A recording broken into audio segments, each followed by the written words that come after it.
everyone, and welcome to Beyond the Ball. I am Collie, and this week I'm joined by Paddy. Big Paddy, what's the crack? Hello, my morning. And we're joined again, back with the return of Conor. Conor, what's happening? What's the story, lads? How are we? Liverpool are shit. It's great to see. It's great. I will be gone again for a few weeks, Paddy, after tonight. We'll see.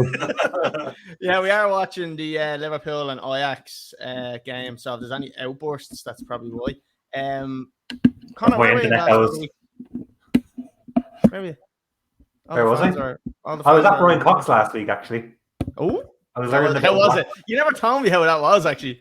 I was learning about black holes, and hopefully that was going to get sucked into them. Oh, Jesus, black holes. No, it was really good. It was. I woke up the next morning. I didn't have a fucking clue what he had said the night before, but it was good. It was a 2.5 hour long physics lecture that I used to skip when I was in school, and now decided to pay to go to him. Yeah. I can't give us enough knowledge. We need to walk away from this podcast smarter now after this. Yeah, you walk away smarter. What did I learn? That within the center, the closer you get to the black hole, and then once you go across the event horizon, which is the part where you can't return back to where you were in space, there's a mathematical equation that dictates how slow and fast perspective of time goes. And it was only figured out by Stephen Hawking. There you go. In the late 70s. He got sucked into a black hole, yeah. Yeah. He half got sucked in. His legs got sucked in. Right, lads, we're moving off that, away from disabled people, and we're going to be going on to some more disabled football teams. Chelsea. Lads, we're going to jump into, I don't know what we're calling it. It's not news of the week anymore because I don't care. Lads, I'm going to get your thoughts. Paddy, me and you had a little bit of a chinwag, well, I did, about fucking Tuchel after the poor results in the Champions League. And I was saying, I think to quote my words, fuck Thomas Tuchel. And pretty much the next day he was sacked. Do you reckon they listened to the podcast and just said, you know what, Collie's not happy, let's sack him? Yeah, Bowley was a big fan of the podcast, I heard. And I'd say he was absolutely listening to it. He says, I'm going to make this fucking idiot look like a right tick tomorrow now and I sack him. And you did. You look like a right fucking tick. Because fucking, no, Chelsea aren't a sacking club anymore. No, they're not. They're really not a sacking club anymore. Oh, really? Are they not? All right, you're sacked. Well, like, I have to say, I wonder now, does he kind of sit down and kind of go, what the fuck am I after doing? Why did I sack him? I don't know. Like, I still can't understand why they sacked him. There was an article that I was reading that was like put out, I think it was like a week before it, and apparently the decision was already made that he was getting sacked, and Bowley didn't like his management style, and apparently there was a massive falling out between the two of them over Cristiano Ronaldo. So Todd Bowley wanted to sign Ronaldo, and Thomas Tuchel flat out said no chance, not having him at the team. And in my opinion, it probably had to be some sort of ultimatum, because that seems like a rash thing. And to me, I think probably Tuchel was right, because like that just breeds American signing all over it. Like that's signing for the jersey sales. That's 100% what that was. Like that wasn't a signing for the future. Like, and let's be fair, Aubameyang isn't either, but he's another option. Like, but I think fair play to Thomas Tuchel for standing his ground on that one and not just caving in and saying, yeah, come on, let's just fucking sign Ronaldo just to keep you happy. Like, just sitting here thinking, do you think other clubs now, top clubs, are kind of thinking to themselves, getting itchy fingers now, kind of going, oh, we'll get rid of this gobshite we have in place now because Tuchel's available? Well, I know Juventus, Allegri was really struggling at Juventus, and there was massive talks of him getting sacked and then Tuchel going in. Now, Allegri's last game in fucking Juventus, I don't know if you've seen it. There was absolute mayhem. Oh, yeah, the offside. They're all sent off, weren't they? Yeah, they were all got sent off. There was like 3 of them sent off, and but it was never Allegri offside. was in them. No, it wasn't offside. Well, it was a hard one. He went for the ball. He was standing in front. Bonucci was standing in front. Was it Bonucci? No, but Candreva was out at the corner flag, playing them all onside. And the ref said, I only looked in the box. I only looked in the box, the ref said. The ref has done the exact same thing I did because I only looked in the box as well. No, I didn't see someone standing in the corner. The fella over having a smoke by the fucking corner flag, playing everybody on side. Like, honest to God. Way. Yeah. I didn't see that. I'm gonna have to watch that again. No way. That's brilliant. That is. So yeah, got sent off. Allegri got sent off. So there is massive talk about Thomas Tuchel going into Juventus, which I could see happening. To be honest with you, Conor, what did you think of the second when you heard it? I think you were like Kevin McAllister in Home Alone, where you wish that your parents were gone, and the next morning you woke up with swear, but you didn't actually mean it. Yeah. But you're like, oh, in the end, he's happy. I mean, it works out in the end. Yeah, but he wasn't happy at that stage. But lads, just I'm gonna open this can of Rye River. I should have taken the cans back. You should have taken them because they're getting devoured. Little Twist Grapefruit IPA. We done a review on this on last week, lads. I don't know what's happening with that video. It's very, very long video, so I'll have to edit the shit out of it.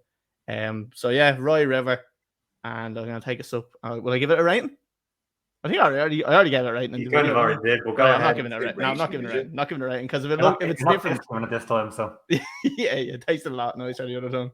Yeah, if you ever see that video, we went through the 7 stages of Paddy in that video. So yeah.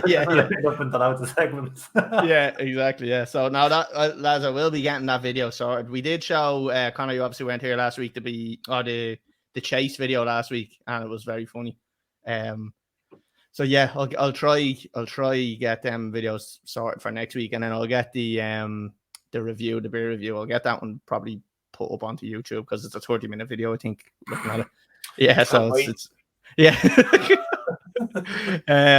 So yeah, Conor, sorry, back to you on the old sacking. What did you think of it? Yeah, it was just mad. Like, obviously not a great start to the season, but definitely not one worthy of getting the boo. Not as bad as Liverpool. They're below Liverpool in the league already. No, yeah, this is gonna be the whole thing. I know, yeah. And if it was coming, like, don't let him spend all the money that he did.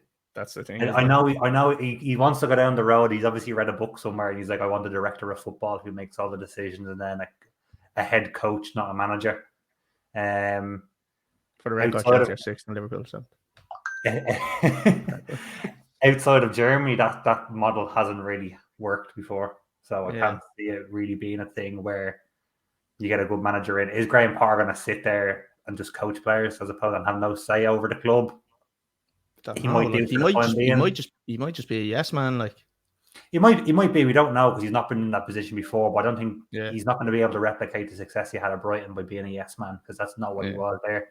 So it's a strange one. Obviously, that's why they went so far down the table, I suppose, to look for a manager because they knew they were going to get someone who would do what they said. Obviously, Poch was probably mentioned and bounced around as well. There's no way he's coming to do that again. He's already might as well be one at PSG, and he doesn't really like it, so he wasn't going to come in and do that again. So, speaking of PSG, speaking of PSG, that's actually who they were going to sign as the director of football. Was the lad, I can't remember his name, but he's the director of football at PSG, and I think he was at Sevilla and could be Sevilla and Porto maybe. Anyway, two teams that done pretty well. So that's what they were basing it off. His kind of experience in doing it. It was, to be honest with you, it sounds like a whole fucking Ralph Rangnick thing again, where he done it at one club and I don't know, did he get credit for stuff that didn't even happen?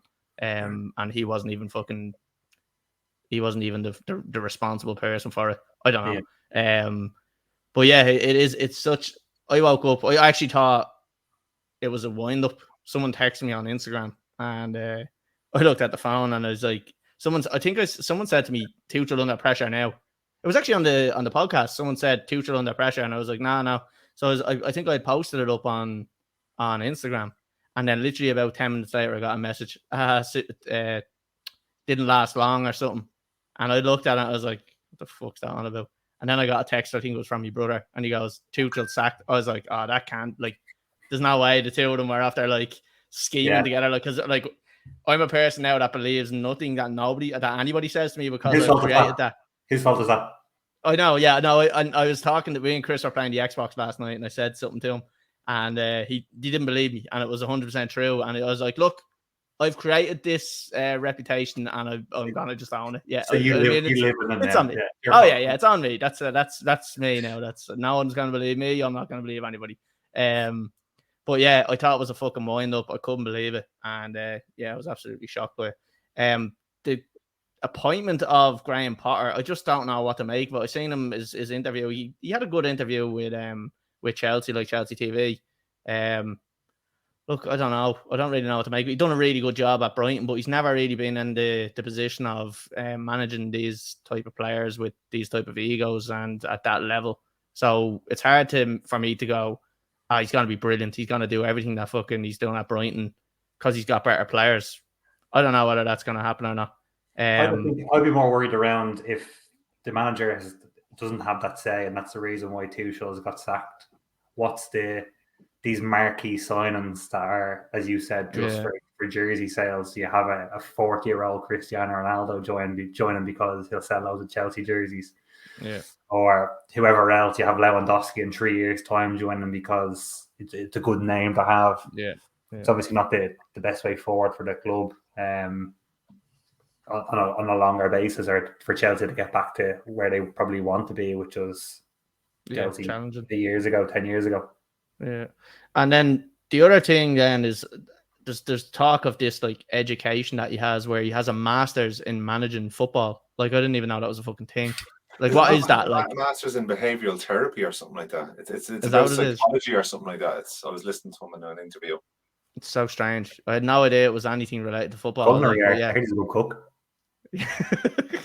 Smart man. So look, lads, I don't know. There's not much else really to talk about. Just for anyone that is listening or watching or anything like that, this podcast, we're not going to really drag it out because there's no point just because we're watching the Liverpool match. We're not dragging it. We're not watching the game and live reacting. So, anything longer than a minute for Paddy that's not related to United is dragging out. Like, he's already wondering. Did you see him? He's like, God, look, I was gonna zoom in. I was gonna just go like that into the single camera because if we're not talking about United, Paddy is away with the fairies.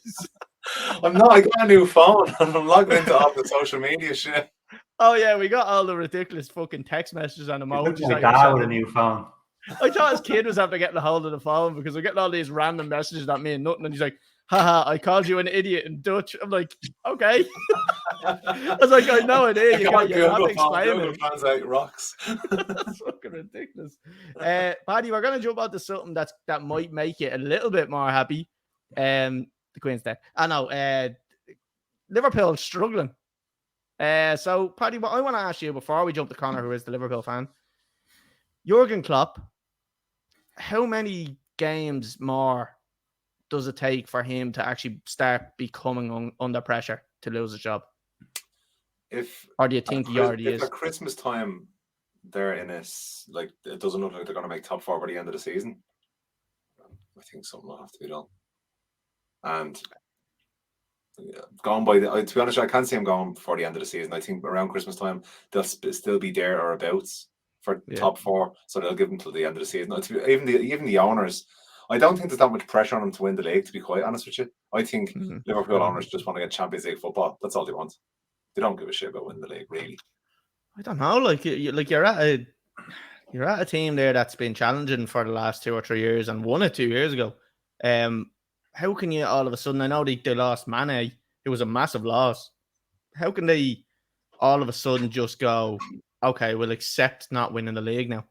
Like, is that just a sad realization that Mane was just a much bigger loss than they anticipated? Like, absolutely, yeah.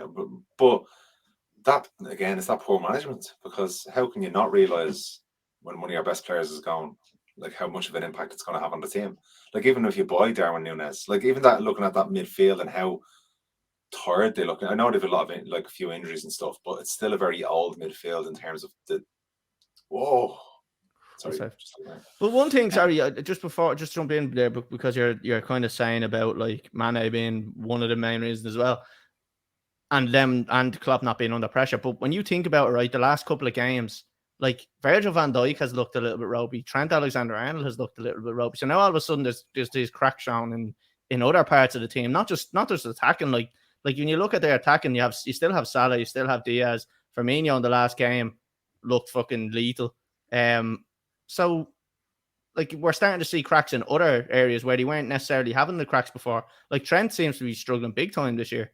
So like, is it like, I know it's probably a stupid thing to say, but is he starting to kind of lose the dressing room, or are the players getting bored of a certain system or a style or something?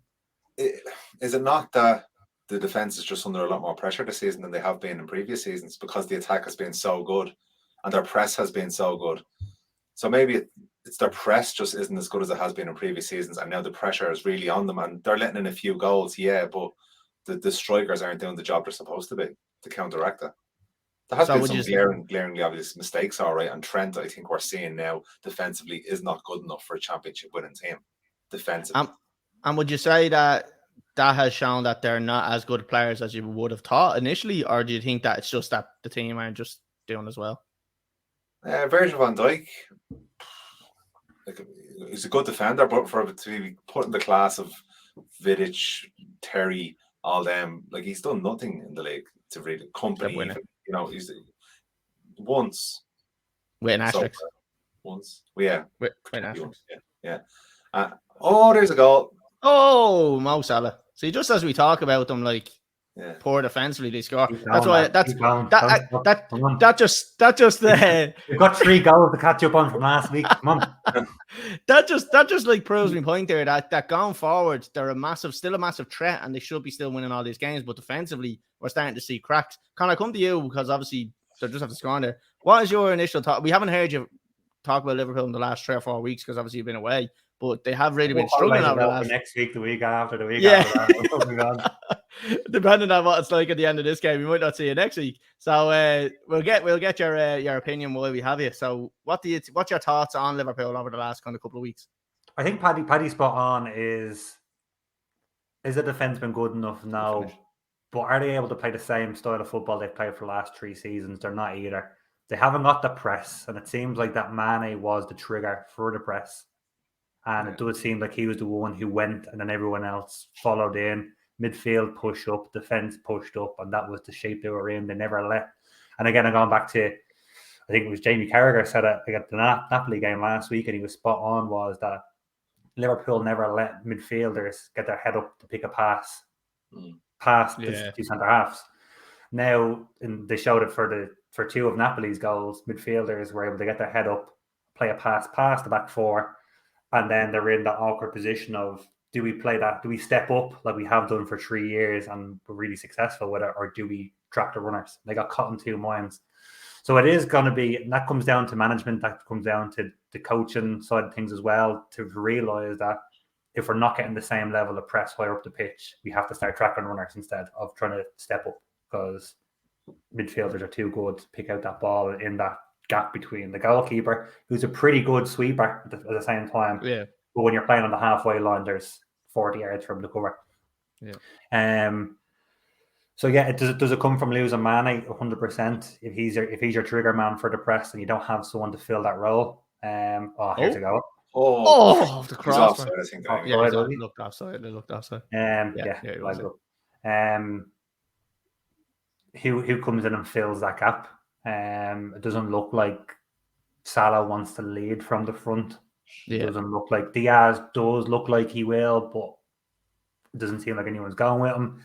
Midfield is a big concern because, as Paddy mentioned, the couple of injuries that were in there, but also I mentioned last year, I mentioned during the summer, I've mentioned for the last year and a half now that Liverpool need to improve in midfield anyway. They haven't done it. Fabrizio came out today and said that Liverpool made 210 million worth of bids for midfielders over the summer that were all rejected or turned down. That's strange. Why would that be? Tchouaméni was one who went to Real Madrid, and they put in an 85 million bid for Valverde from Real Madrid, which was turned down because they had just accepted the bid for Casemiro to go to United. And there was one other player that was unnamed that were all turned down for one reason or another. Why are Liverpool so different in the transfer market, where when they're signing somebody, it seems to just get done like that, and there's never this kind of dragged out bid after bid after bid, like, and then you seem to, like, when you don't get a player, that's it, it's gone, like, you know what I mean? There's no like follow up, and there's no there's no negotiations. It's just like that's the bid and that's it. Like that's what I seem to see from Liverpool in the market. I think as well, I know we mentioned around the owners. The owners are now the majority shareholders of AC Milan. So were their minds elsewhere all summer? Yeah, probably. And I do agree with Paddy. Do they want to win the league? Yes, they do. But have they seen, like, Liverpool is one of their only business assets, whatever you want to call them, that's in the positive year after year since they took over. So for the last years, they have been making a profit, apart from 1 year for COVID. Yeah. So can they just leave it there, like set it and forget it, let it run, and they'll still make quids off it, whether they finished in the top four, whether they finished first or fourth, they're still making money off of it. Kind of looks that way a little bit. But yeah, style of play needs to change. I would like to see some players getting dropped for that reason. Trent is one I would like to see dropped, especially with the new lad Calvin Ramsey coming into the squad. He's been out injured, but he's due back in the next couple of weeks. He plays left full, right full, plays a little bit anywhere. Played in the Scottish League. He's not going to be Premier League winning standard by any means, but if it means it gives someone else a shake-up who, like Trent, who's 22, 23, who needs to kick up the hole to say, you're not doing your job, well then happy days. How do you say you just going to jump in there on something? Yeah, I just wanted to ask you about Salah this season, and I know he scored just there today, but there's been a definite drop in his performances. Is that down to Mane going, or do you think it's down to him getting a new contract and just maybe doing on the gas a little bit? That was a goal. Fucking hell. Liverpool don't have as much of the ball as they had before, and I don't know if it's that input to output where Salah scores a goal because Liverpool have 85% of possession and he scores that one goal, and that's the reason why. So when Liverpool only have 50% or 45 or 40, do you get less out of him? He's never been one to control the game. He's never been a workhorse, but he never controlled the game from start to finish. He pops up with bits of magic, and we know he has a bit of a temperament about himself where if something doesn't go right, he generally falls out of a game. He kind of, the light goes off a little bit. So I think he's seeing more of that. I also think he probably doesn't have a settled front three like he did for a couple of years with Firmino in and out, Núñez in and out, Jota in and out, Diaz in and out, and obviously losing Mane. So there's loads of excuses why, but the team aren't playing good enough. The individuals aren't playing good enough at the same time as well. So there's a whole host of things, but they're not running as much.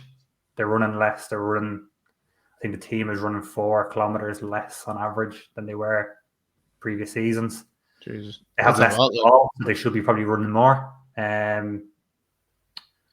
So that's mad figures, actually, stats there. I don't know what the reason is, and I don't know what the remedy for it is, but I'm not on the training ground. But I reckon if you're not getting that same level of running, you're not getting the same level of press, which means you have to play deeper. We can't keep playing line on the halfway line. Okay, let's look at hypothetically, because we haven't got to speak to you the last couple of weeks when Liverpool haven't been doing great. But as a Liverpool supporter, you get Champions League this year, but it's just like he's turned into this Champions League churning club now, where he's aren't really winning cups. He's just got Champions League.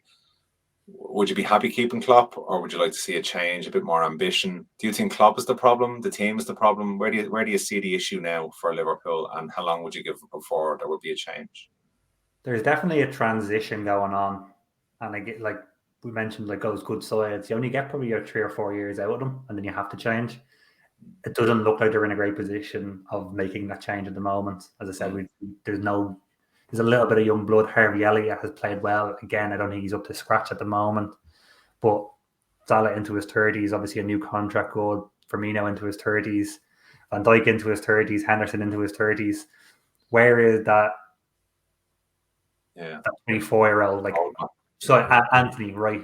Grant, he hit the ground running initially. You might not get the best out of him for a year, but you know he's going to come good. You have Darwin Núñez, fine. He's 22. I still think he has a touch like a greyhound. But he is one of those players who will mature as it goes on. There's nobody else really. There's not there's not a Fabinho replacement or a James Milner replacement. James Milner like 5 or 6 years ago, not James Milner. Why aren't you annoyed? I want to see you frothing at the mouth right now. So see the way you're talking there about like they're not being a Fabinho replacement or a Milner replacement. Like we're talking so much about. I always go back to Trent Alexander-Arnold, and every single Liverpool says, "Oh, his range of passing is unbelievable. Should be playing in midfield." Why not move him to midfield? Take him out of that defensive scenario, and then move that new lad Ramsey into right back, and breed him in and let him play beside the likes of Van Dijk and Gomez or Matip, whoever the fuck is there beside him. Why not make that move? Is Klopp afraid to make that move with Trent and bring him in as a centre midfielder now? Well, Ramsey's still out injured, so that's point one. He hasn't played a game for Liverpool. He hasn't played a minute of football. It's 1-1. Finish, that is. Come on. Finish. Conde, is it? It's not No. Conde. It's so close. Like, I mean, I'm not wearing my glasses. Give me a break. Who was that? What a finish that was. Some striker. Klopp out. Oh, Van Dijk's fault. It was Van Dijk's fault. Klopp out. Van Dijk struggling. I mean, it came down the right-hand side, Collie, just as you mentioned him as well. So. Yeah, you know. He's like Beetlejuice. Say his name 3 times, he makes a mistake. Let me see what he's doing here. Very narrow. Hold on a second. Now we have a bit of width. Ran straight in behind. Like, why is he taking that step up? That's really bad. Van Dijk doing the same thing again, where he stands off the defender or the striker. Off, all right. Surely has to make a step out. Surely there has to be a step out there. Like, now the player in fairness does get in his way. He's got to do more there. You what though? Some finish. I mean, whatever he does there, he's probably not blocking that, but he has to step out there and try to do more. No, he does. But again, you're looking at Trent getting stuck to the ball in behind, and then Matip has to go, and they're all shifted across, one left, 2 in the centre. So perfect time to talk about it. Why are we not seeing Trent going in there? Well, there's no one else to play right full straight off the bat. But what I have seen and what I would like to see, and I don't think he'll do it because he's never done it before, and you rely on having 3 fit centre halves, which you haven't had all season. But if you do get 3 fit centre halves, to play that 3 at the back, play them almost as wing backs and have the cover. Obviously, you're looking at Kanate being back fit, and now Matip is only just back in now since last week. But I would like to see and let Robertson and Trent have that free role while still having cover. Having Fabinho sit, which means he can drop in, you still have a flat 4 if you need to, and let them have that free roam, because it is the outball at the moment for teams. You can get in around the back of Liverpool's right-hand side, especially when you have that time in midfield to play passes forward. To be fair, that might suit Van Dijk a little bit better as well, because like I see him as a defender who, Paddy, is that you doing that, is it? Doing what? He's playing with his new phone. He's putting new ringtones on. I do see him being like this type of defender where he almost, I don't know, it's just, to me, it just looks like he thinks he's better than everyone else and doesn't have to sprint. You rarely see him sprint for a ball. So that, to me, that might be a better option for him, where he's sitting in the center of one either side of him and he's able to just kind of sweep up the 2 rather than having to fucking make sprints over and cover a lot more. Like, so I think that it might suit him. But then again, it could horrendously go the other way, where he has to make up that ground either side and get across a bit more. Because you have to, like, if you have something anyway, because if your fullbacks are still playing as wingers, which they are at the moment, except for I'm a big fan of bringing in Tsimikas. They brought him in today again because I do think Robertson needs rotating in and out because he hasn't been up to standard. And if they had that quality in reserve on the right hand side, I'm sure the same thing would happen with Trent. He's blessed by the fact that there is no quality on the right hand side to replace him with. You replace him with James Milner. You know, that's who your next best is. Yeah. So I know we're saying, sorry, it's just going back to the same question. I know we're saying that there's no cover for him at the moment, but do you still think that Klopp would be very hesitant moving Trent into the midfield? Do you think he'd do it? Like, I don't see just something that Liverpool fans want.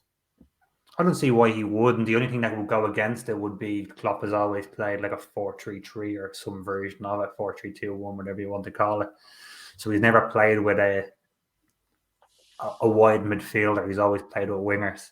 So if you want to play Trent as that right winger, are you going to move Mo Salah, who's been one of the most influential players in Liverpool over the last, say, 5 years, to somewhere else? He's not played through the centre the same way Mane has played through the centre and got success. Do you try it and see? Maybe. Are you better off playing Jota instead or Nunez? Probably. It's I think it would take a full reshuffle. I wouldn't be surprised if we saw that, like maybe after the World Cup, when he has a little bit of time back with the team, or a few players who don't travel, they can sort it out and try to do something. Oh, what on effort that is, Trent. It's not something that I can see happening during the middle of the season, regardless of what way things are on. To be honest, it's probably too big of a change. Probably need to work on that pre-season or something like that. Paddy, have you anything else you want to ask Conor about Liverpool, or we're going to move on? No, I was trying to think of something to make him cry, but I can't think of it. Let me get a few more 12s into me and then I'll fucking tell you what I think. All right, lads, hold on a second. No!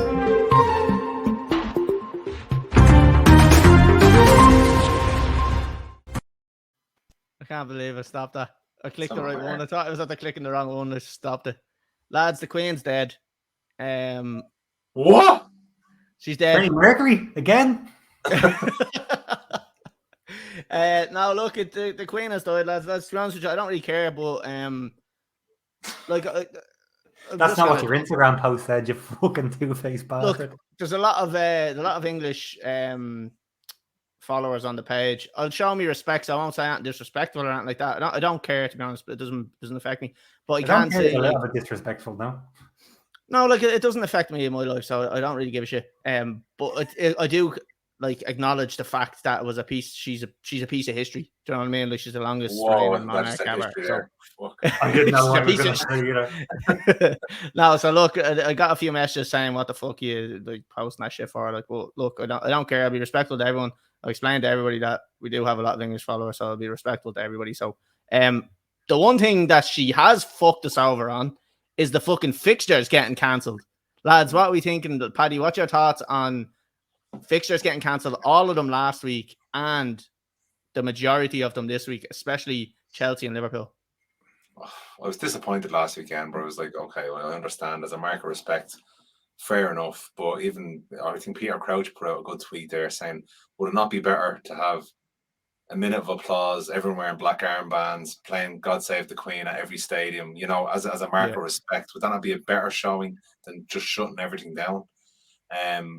Last weekend, understood. This weekend, crock of shit, because they haven't got enough police to fucking it's horseshit. Man the games. It is United against Leeds, though, so that you usually bring in police from abroad. Just to there is usually extra police there for that one. Like, you play behind closed doors then or something. Fucking Jesus, I can't do that.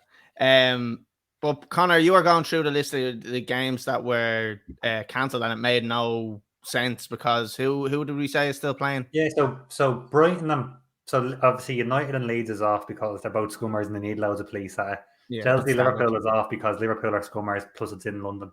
Yeah, that's acceptable. That's acceptable.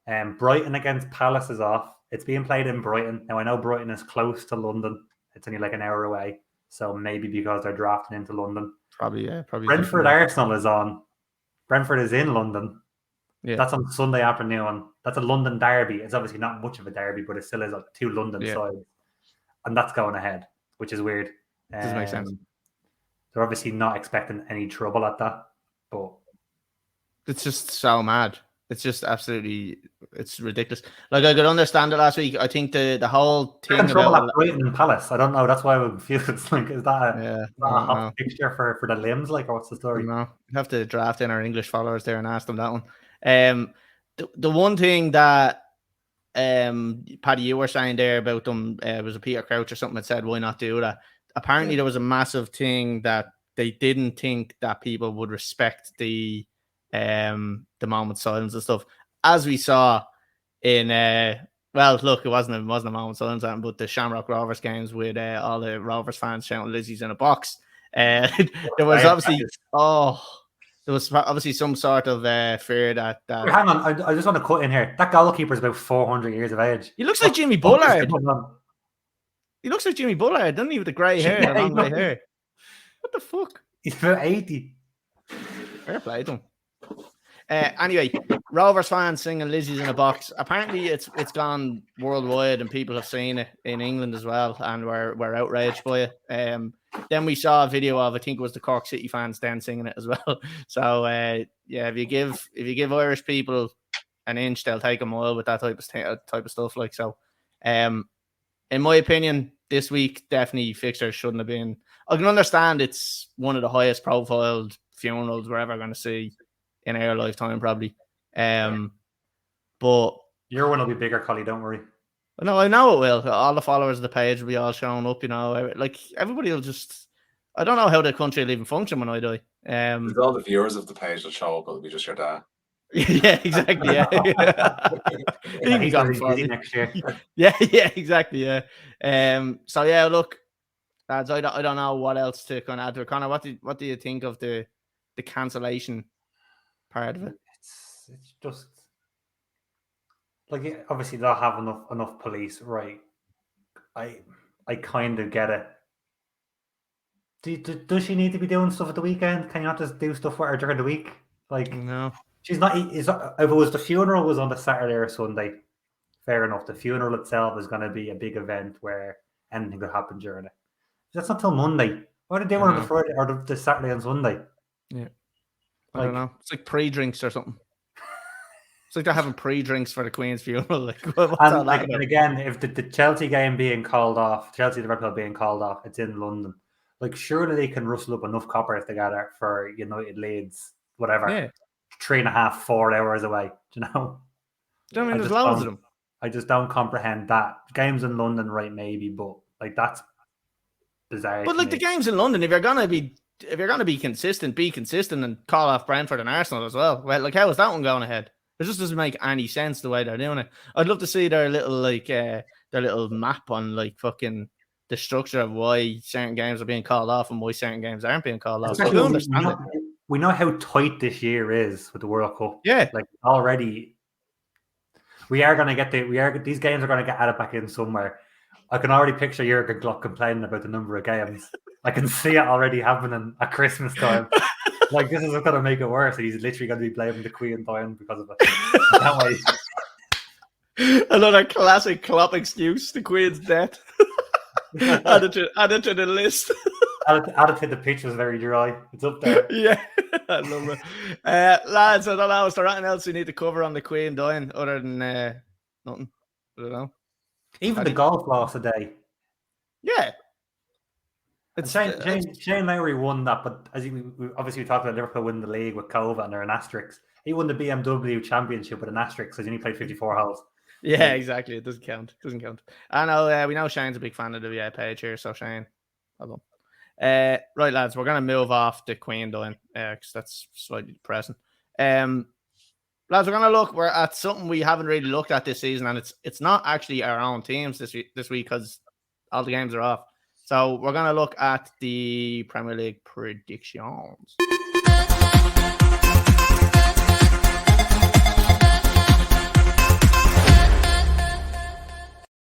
Jesus Christ. I fucking clicked end broadcast there by mistake. Right, lads. What we're gonna do? Paddy, relax. It wouldn't be the first time I've done that. Lads, we're gonna look at the rest of the fixtures for the week. We're just gonna get score predictions on them. There's one or two little topics that we might just talk about when we come up against them. So lads, starting off Aston Villa and Southampton. Paddy, give us your score prediction on this one. And actually, is Gerrard under pressure to be sacked? Or do you reckon? Massive pressure, I'd say now at this stage, yeah. Between himself or your man off Leicester. What's his name? Brendan Rodgers. Him, yeah. You're on a football podcast, Paddy. Come on. You know that. Yeah, I didn't prepare for this. We had a vote for this before we started. Will we do this? And me and Conor was like, no. And you're like, well, we're doing it anyway. I just said we're doing it. No, Brendan Rodgers is the manager of fucking Leicester, though. Yeah, come on. You're better than that, Paddy. Oh, yeah. There's plenty of emojis, though. Right, give us some score predictions then. I'm gonna go for a big dirty 0-0 because Southampton haven't been doing too bad and Villa need a result. So yeah, I think they'll just cancel each other out. All right, Conor, what do you reckon? I think the draw against City has bought Gerrard a couple of weeks. So regardless of what happens, I think that is a big enough result just to carry him a little bit. Yeah. I did have him next out of the door, but in the space of 3 days, he drew against City and Tuchel got sacked. So, like, fucking who knows what's going to happen. But, yeah, I agree with Paddy on the draw. I think it's going to be 1-1 is what I'm going to go with. He's played well so far. He's been talk of a lot of transfer controversy, so I'm going to go with Douglas Luiz to score. Yeah, he doesn't. That was a weird one. I've heard. I see a lot of videos on TikTok, and like someone done like the most overrated players in the Premier League, and he was one of them.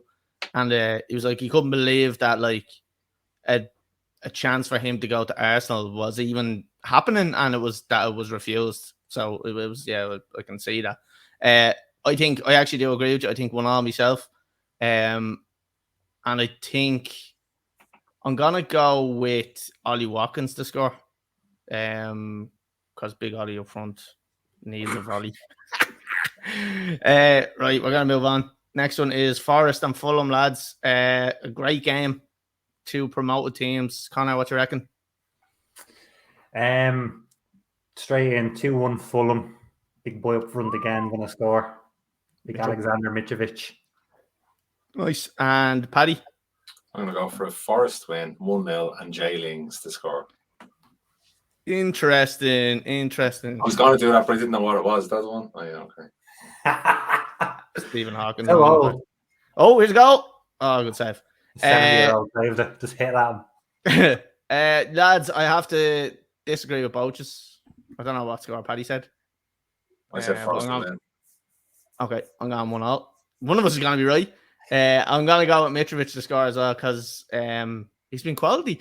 I think I need to get him into the fucking fancy football, lads. I know he's only playing for Fulham, but he's still scoring goals, which is outrageous. They have an awkward run. We should do this every week. What? One of us say one team wins, one of us says the other team wins, and one says a draw. And then at least every week someone's going to be right, and we can clip it. And then we can just clip them all together. Yeah. Why have we not thought of this? Wow. That's going to happen next week. Right, lads, Wolves and Man City. Lads, we haven't really talked about Man City this season. We have to talk about how good Haaland is. There was a video I put up on TikTok, and it was Nunez being absolutely shy in training, and we were all like, it's grand, just now warm-up. Like, got like 250,000 views, and I got abuse on that fucking post. And then I said, right, I'll tell you what I'll do. I'll clip it to the top of the page, and we'll talk about it in a couple of weeks or whatever at the end of the season. People were saying that he was going to score more goals. More goals than Haaland. Haaland is absolutely tearing it up. I can't believe some people were even questioning him. Connor, did you have any doubts of Haaland and how many goals he was going to score? Did you think he was going to be scoring as many as he has? I didn't think he would be as prolific. I said that he would get between 20 and 30, but I didn't think he was going to be nearly.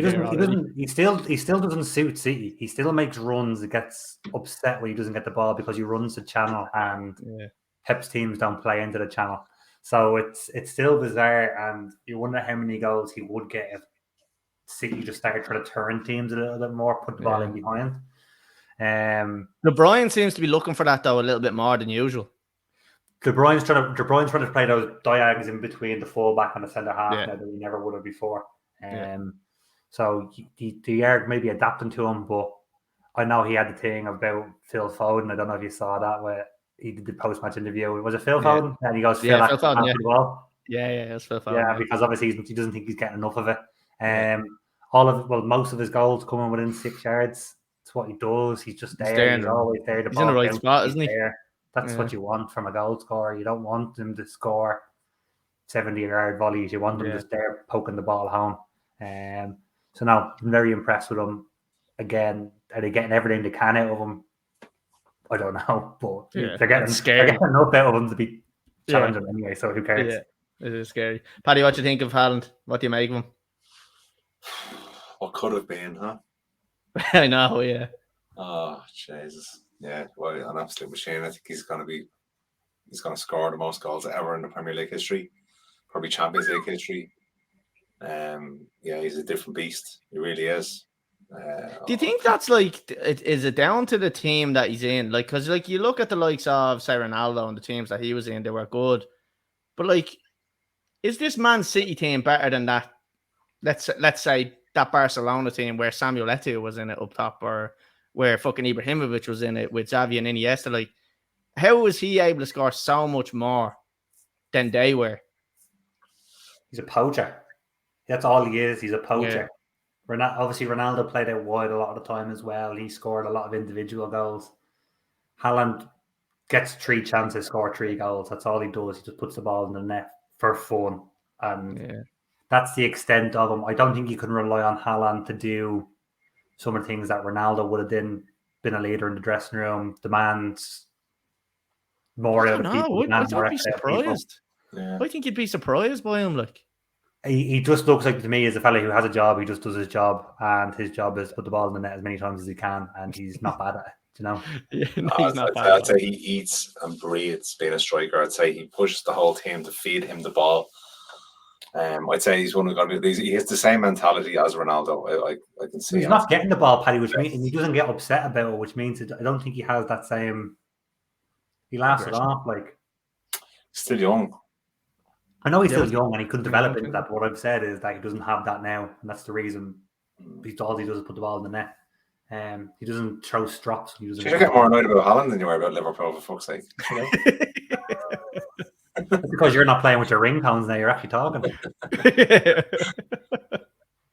So, Paddy, I think no. Look, we're not going to drag out the pod. We're gonna get to an hour here, Paddy. Will you? Yeah. We're gonna get score predictions. Let's move it along. So, Paddy, give us a score prediction. 3-1 to City and Diego Costa to score first. Oh, what a signing, by the way. Sorry, I forgot about that. What? I'm so delighted that he's back in the Premier League, and I cannot wait to see him fighting with everybody every week and poking people's eyes out now. It's going to be class. Conor, what's your score predictions? 4-0 City, Haaland. You don't think fucking Diego Costa's going to score? I think he's going to play. He's only 5.5 in the fancy football, lads, just so you all know. He's only 5.5 million, and Jimenez is injured. So I don't think he's played a game in about 6 months, though, has he? He hasn't played since 2021. He was with fucking Atletico Mineiro or whatever the fuck they're called. So he's going to come in and start against City. No, look, you never know. I'm going to say 3-1 to Man City, and I'm going to say Haaland to score. Just the obvious one. Right, lads, Newcastle and Bournemouth. Conor, score prediction? 3-0 Newcastle, and I don't think Maximan is back fit, so I'm going to go with Callum Wilson. Sorry, just comment in there. Is that Conor fella on drugs? We need a 1 end. The 1 end. Paddy, score prediction? 2-0 to Newcastle. Trippier to score. Yeah, I think it'll be a tie game. I think it'll be 2-1 to Newcastle. And is Callum Wilson back? I think he came. He was due back for last week. The games were called off, so I presume he's fit. I'll stick with him to score. Right, we'll move on to the next one, lads. Spurs and Leicester. Spurs obviously having an embarrassing 2-0 defeat today. Lasted all the way up till the 90th minute and then conceded 2 in the last 3 minutes or something. So I'm delighted for them. Paddy, what do you think of this one? 3-0 Spurs. Harry Kane to score. Okay, Conor? 2-1 Spurs. Pierre Højbjerg to score. I'm going to say 2-0 to Spurs. And I'm going to go with Son. I'm going to go with Son to break the old goal scoring duct and to get a goal. Brentford and Arsenal, lads. Here we go. London Derby. The Queen's match. Conor, what do you think? 2-1 Arsenal. Martinelli. Okay. Paddy? I'm going to say 2-2. It's the Arsenal dropping points again. And Jesus to score. I was actually going to go with a draw as well, but I will stick with Arsenal. I'll go 2-1 to Arsenal, and I'm going to say Jesus to score. Everton and West Ham, lads. This is the last one, and then we're wrapping it up. So, Paddy? 0-0. Oh. Conor? 1-0 Scamacci to score. I'm going to say 2-1 to Everton. 2-0. No, I was going to. Swear to God, I was going to. I'm gonna go 2-1 to Everton. I think a corner may have been turned, and Frank Lampard's going to start getting results. Oh, just jinx them. And who am I going to go with to score? Who's the fucking strikers? Calvert-Lewin's still out, is he? Is Calvert-Lewin still out? Yeah, Jordan Pickford's out as well. Oh, just so you know, he's out until November, I think. But, I don't know. I know I'm going with Kurt Zuma. That's what I'm going. I can't think of anybody else. Patterson, actually. We got Patterson score. Right, lads, we're wrapping it up. I'm not dragging it out. It's half time of the match. We can go and enjoy the second half of the match. Hopefully Liverpool get beaten. Why? I won't enjoy the second half of the match. I mean. Oh, sorry. Yeah. Hopefully Liverpool get beaten and we can put another Klopp out poll up and people will get pissed off at me again, which is very funny. I always like that. Lads, we'll be back next week, Tuesday. Hopefully we'll have some fucking football to talk about. We're not talking about some bullshit news. Lads, it's been a pleasure. Connor, it's nice been having you back. We just started 2 sentences, didn't finish either of them there. So thanks for coming back this week. Yeah, nice one. Big Paddy, nice one. Yeah, thanks. Sorry about playing with my phone. I'll have it all sorted by next week. Right, we'll be back next Tuesday, 8 p.m, same time, YouTube, Facebook, Twitter. Make sure you hit subscribe, make sure you hit follow, like, comment, all that good shit, and we'll talk to everybody next week.